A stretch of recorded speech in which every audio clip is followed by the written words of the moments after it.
Welcome, everybody. This is Michael McAvoy. Good to have you here. It is a nice sunny day, and I've got some really interesting stuff to present today. I'm going to do a case study with you guys on the common 21st century abbreviations that are the hit of everybody: EBV, BB, EMF, and VDR. So stay tuned in order to figure out what that means. So good to have you here, and let's go ahead and jump into this. So this is going to be a little bit of a case study dissection. Give me a second as I do a screen share with everybody. Okay, so you should be able to see that. All right, so we got a female here, age 34, and so some interesting stuff. So she's been diagnosed with Hashimoto's thyroiditis. No big deal, right? Because everybody's being diagnosed with that these days, as it seems. And she's overweight. She has been overweight for most of her adult life. But the Hashimoto's diagnosis didn't come with an antibody test. It came from an ultrasound.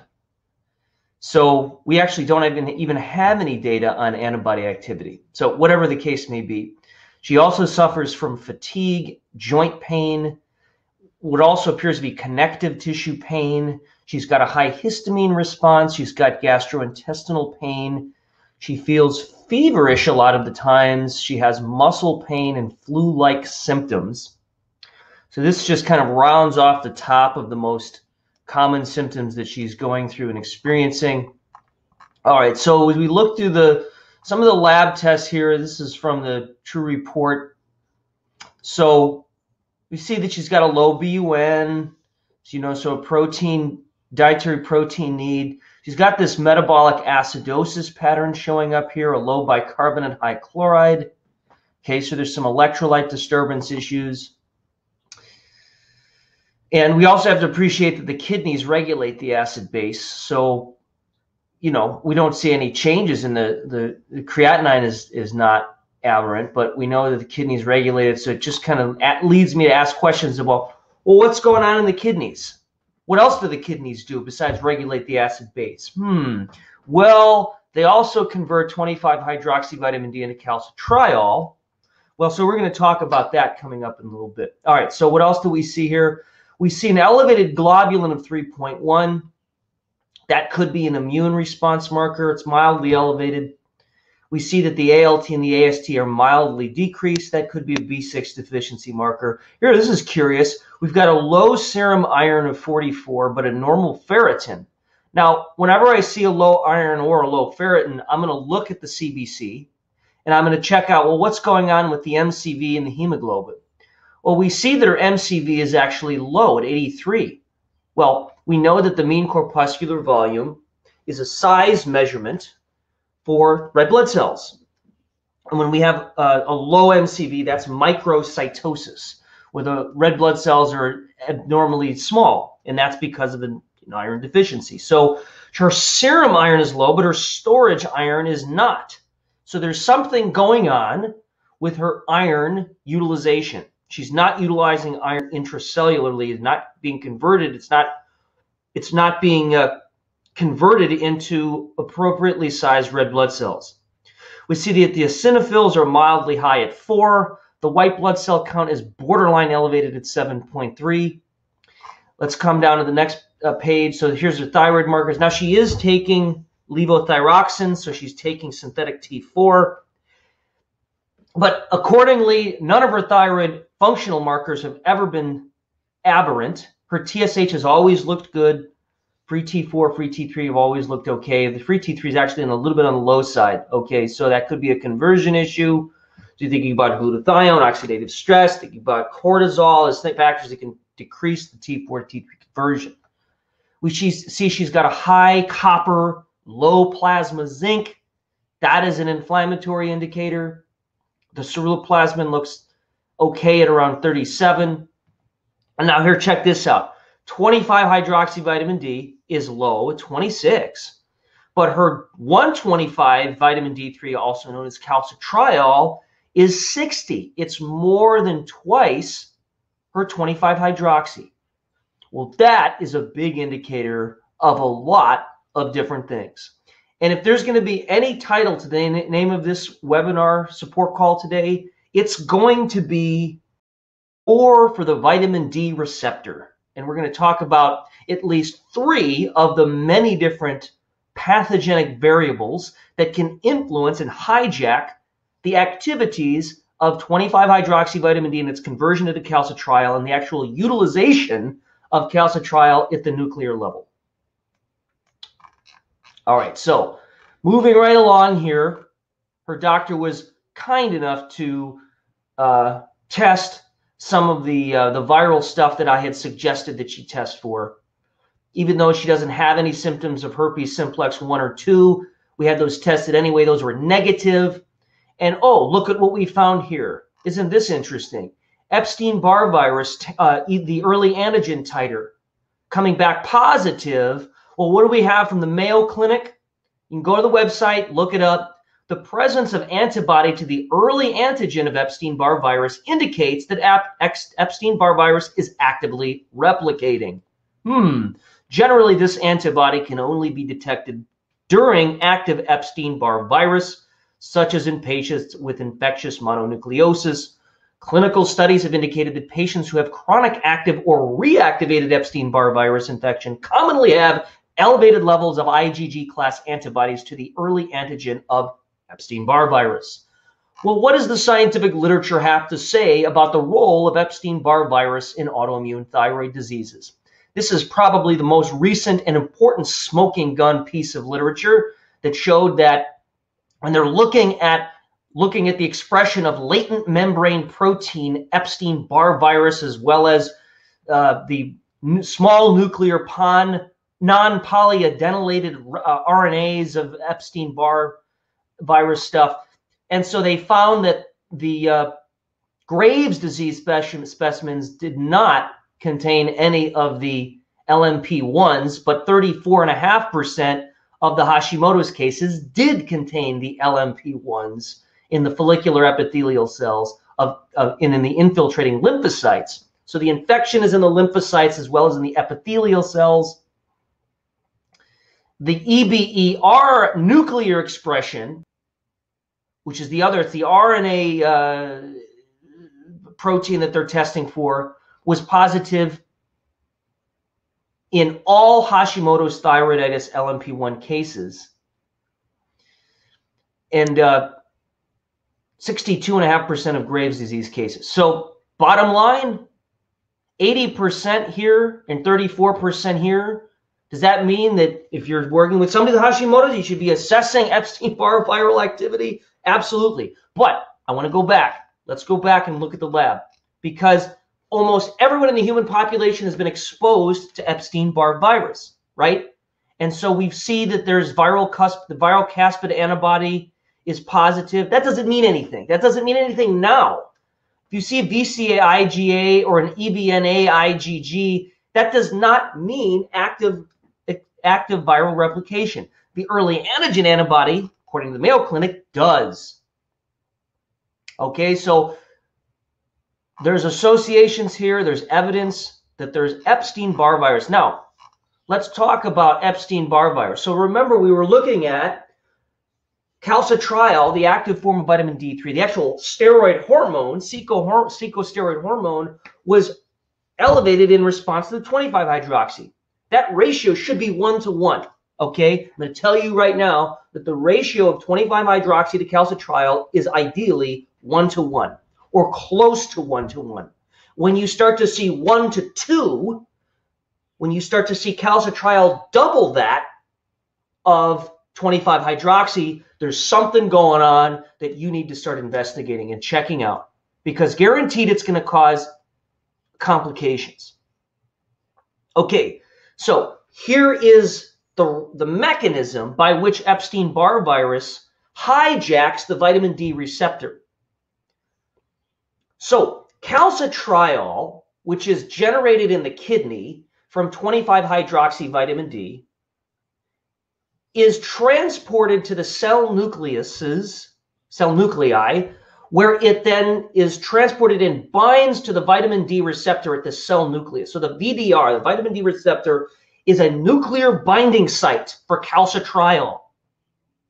Epstein-Barr virus has been shown to inhibit the VDR nuclear receptor, and it's been shown to block the transcription of calcitriol. So the calcitriol is elevated in the blood because the transport route to the cell nucleus is blocked by pathogens such as Epstein-Barr virus. Bingo! Ding, ding, ding, ding. It's a utilization problem. Calcitriol is not getting into the cell and it builds up in the blood. So that's why we're seeing that in the cases of Epstein-Barr virus. We're seeing a molecular pathogenic hijacking of vitamin D metabolism. Is that significant? Okay, next. So you're going to love this one. This is a paper that was just published less than a year ago. Electrosmog and autoimmune disease. Oh, and should I mention the vitamin D receptor? So what is electrosmog? You mean to tell me that non-ionizing radiation from cell phones and from Wi-Fi is not potentially good for you? Gee, boys and girls, maybe that should be investigated a little bit further. What about the relationship between this electrosmog and autoimmune disease? Studies in mice have shown that environmental electromagnetic waves tend to suppress the murine immune system with a potency that's similar to non-steroidal anti-inflammatories. Yet the nature of any electrosmog effects on humans remains controversial. Previously, we reported how the human vitamin D receptor and its ligand, 1,25-dihydroxyvitamin D, otherwise known as calcitriol, are associated with many chronic inflammatory and autoimmune diseases. We have shown how this drug that they marketed, or a drug that is marketed, olmestrin, for mild hypertension, act as an affinity partial agonist, so it improves the vitamin D receptor binding, and it seems to reverse disease activity resulted from vitamin D receptor VDR dysfunction. We here report the structural instability of the activated VDR becomes apparent when observing hydrogen bond behavior with molecular dynamics, revealing that the VDR pathway exhibits a susceptibility to electrosmog.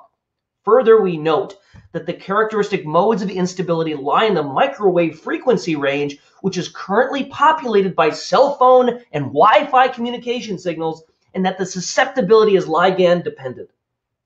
A case series of 64 patient reported outcomes subsequent to use of a silver-threaded cap designated to protect the brain and brainstem from electrosmog resulted in 90% reporting definitive or strong changes in their disease symptoms. This is much higher than the 3 to 5% reported for electromagnetic hypersensitivity in a healthy population, and suggests that effective control of environmental electrosmog immunomodulation may soon become necessary for successful therapy of autoimmune disease. Does it need to be pointed out any more clearly? According to good research that's looking at associations, not only is there an association between autoimmune disease and electrosmog, but there's a hijacking, an altercation to how the vitamin D receptor works. So when I said that there's a war on for the vitamin D receptor in the 21st century, you better believe it. You better believe all of the variables that are affecting how vitamin D is being utilized. Why is that significant? Why is that significant? What is the rate of autoimmune disease today? Is the rate of autoimmune disease on the decline? No, it's on the rise. And guess what? It's going to continue to rise. Why? Because there are so many variables affecting it. And electrosmog is one of the most common and obvious. Okay, so back to our client case. I digress. She informs me that her and her husband, who they live in Texas, have Wi-Fi set up all over their house. Their house and all of the house's functions, the lighting, the alarm features, the security cameras, they're all running on Wi-Fi 24/7, nonstop. She's being inundated with wireless radiation all day long, every day. So you think that's something that we're going to discuss in the protocol? Nah, not important. We'll just forget about it.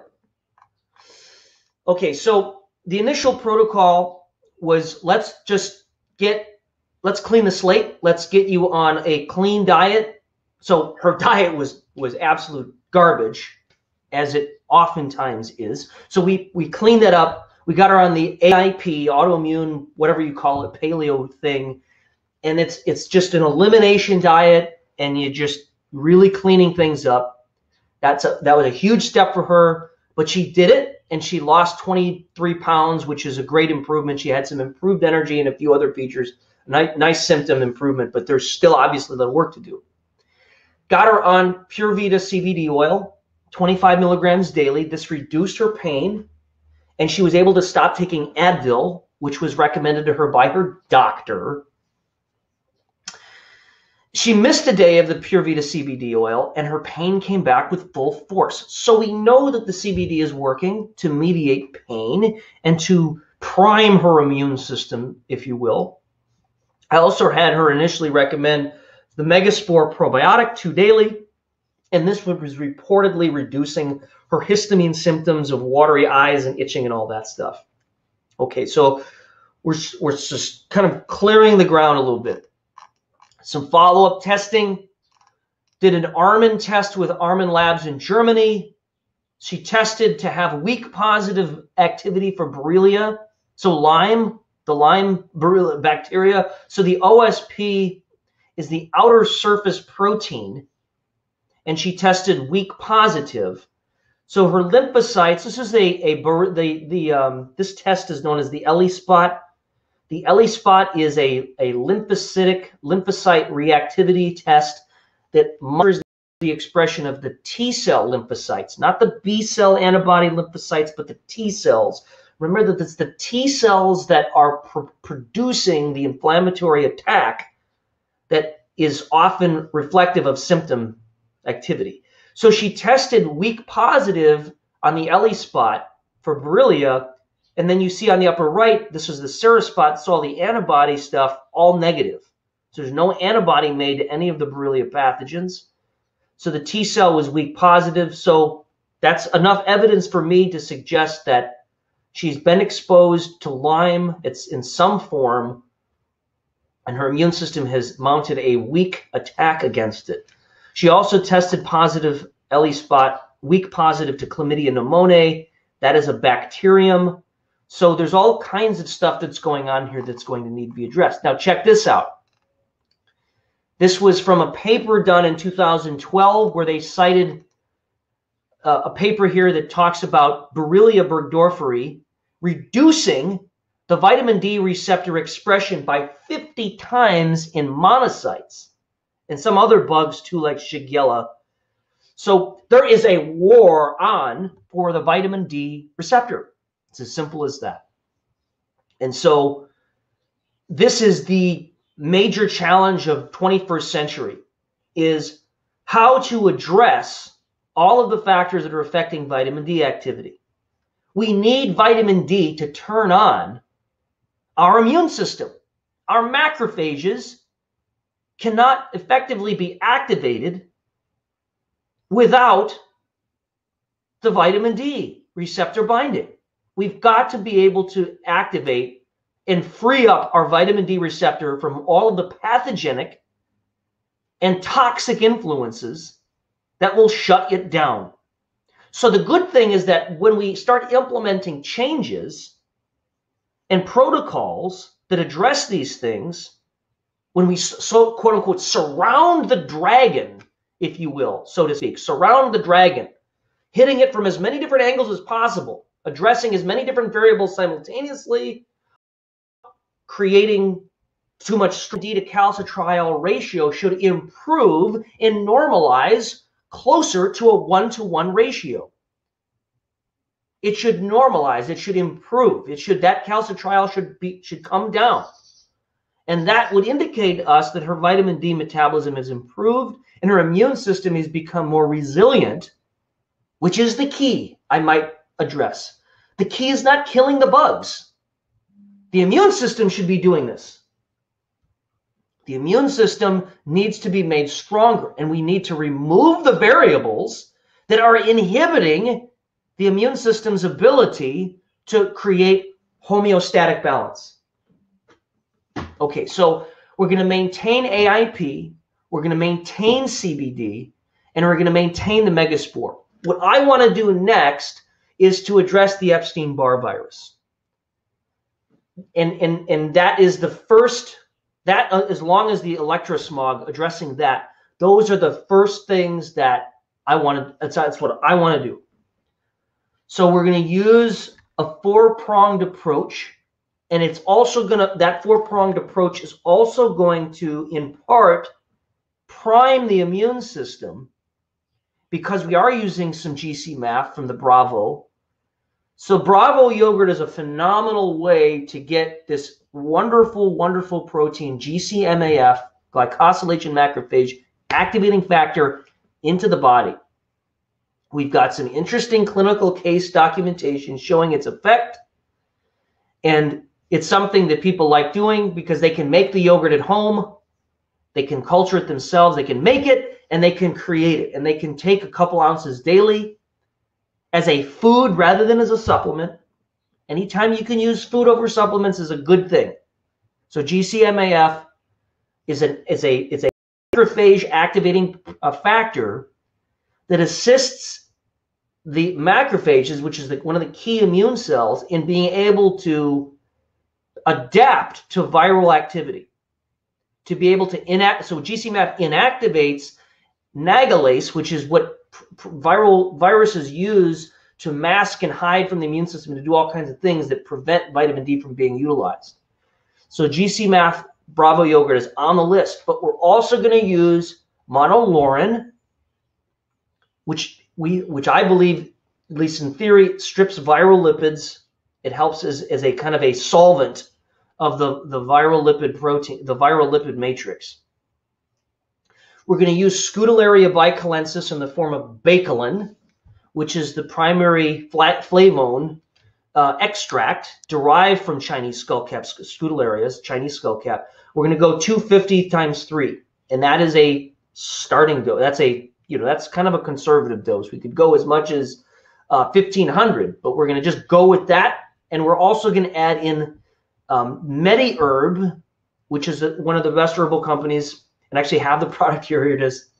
High-grade licorice root extract. This is a 1-to-1. Okay, not that means from an herbalist standpoint is that you have concentrations of herbs in a solution. So when you have 1 to 2, it's basically 1 part herb, 2 part alcohol. When it's 1-to-1, it is literally 1-to-1. It is extremely potent.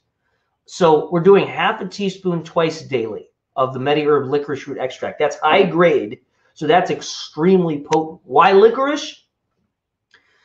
Licorice is a powerful antiviral, and there's literature that shows its ability to mediate and work on Epstein-Barr virus. Licorice has some other potential effects. It's a synergistic herb to use with other herbs.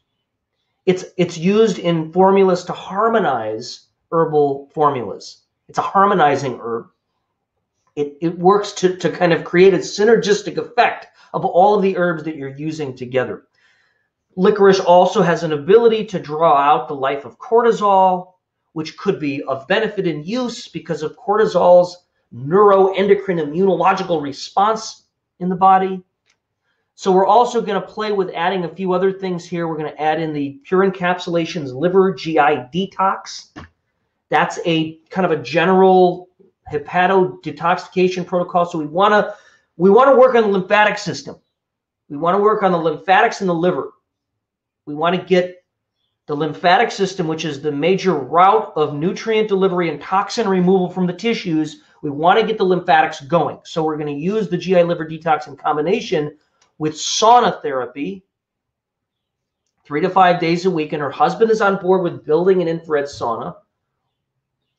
And he's a carpenter, electrician, so he can do that kind of stuff. We're going to build a makeshift infrared sauna. We want her to start sweating. We want her to start sweating and releasing toxins through her skin. lipid-soluble toxins, and that's also going to improve circulation. It's going to get the lymphatics going. It's going to get stuff going. We're going to cut the electrosmog.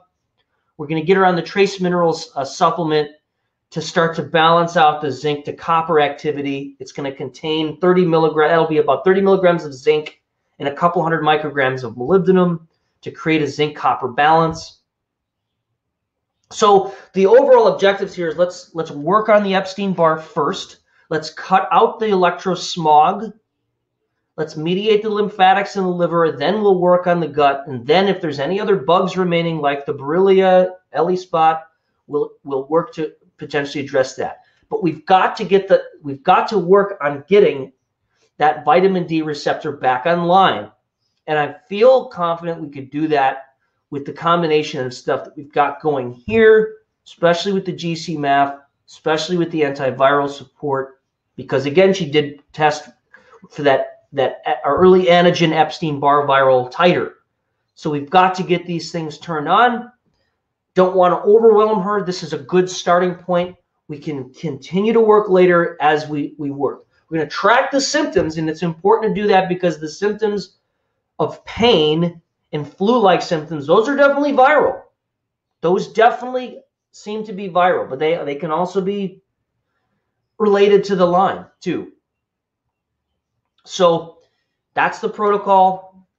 That's the war for the vitamin D receptor. The war is on for your vitamin D receptor. And so we've got to get more creative in our ability to mediate and to address the 21st century problems that we see clinically. And yes, electrosmog is one of the top problems. The 5G network is coming, folks. How is your vitamin D receptor going to love that one? How are your autoimmune clients going to love that 5G network that's going to give you broadband faster than anything else in the history of civilization? Going to get it faster and stronger right into your vitamin D receptor. So you might want to start thinking about electromagnetism and the toxic effects that that's going to exert on the bioenergetics of the human body. So if you want to read any more about that stuff, go online, follow Jack Kruse, go read about, all the studies that were done on biophotons in the 70s, biophoton emissions, and how, molecules and cells and physiology communicates through electromagnetic impulses. So we've got a war on for the vitamin D receptor, and we need to address this. So I guess the big takeaway here is go and find your clients with autoimmune disease. Go and find the clients with Lyme or whatever else. Go and run the calcitriol side by side with the 25-hydroxy vitamin D. Those two tests together can be a huge jumping off point for looking to address the bigger problems. If that ratio is not 1-to-1, if it's 1-to-2, you've got problems and they need to be addressed. So we've only probably scratched the surface today of all the factors that could be shutting down calcitriol binding to the VDR. We've probably only scratched the surface. You probably even come up with 5% of what it is. But we know that vitamin D receptor binding, we know that we can no longer just be looking at vitamin D by looking at the 25-hydroxy vitamin D. We know that that's inefficient. We know that giving supplemental vitamin D based on the 25-hydroxy level alone is totally not effective. We know that. We have to look at the functionality, the function of both forms of vitamin D together in order to have a bigger picture understanding of what's happening. Yes, it's true, you could be vitamin D deficient. But if you're vitamin D deficient, then the calcitriol will be low and the 25-hydroxy will be low. Giving more vitamin D supplements isn't going to fix the fact that you've got pathogens and electrosmog hijacking the VDR receptor, leading to higher levels of calcitriol in the blood. That pathway needs to be corrected. All right, so that's it. Hope you enjoyed the support call today. Good to see everybody here. Signing off for now, this is Michael McAvoy. Take care, everybody.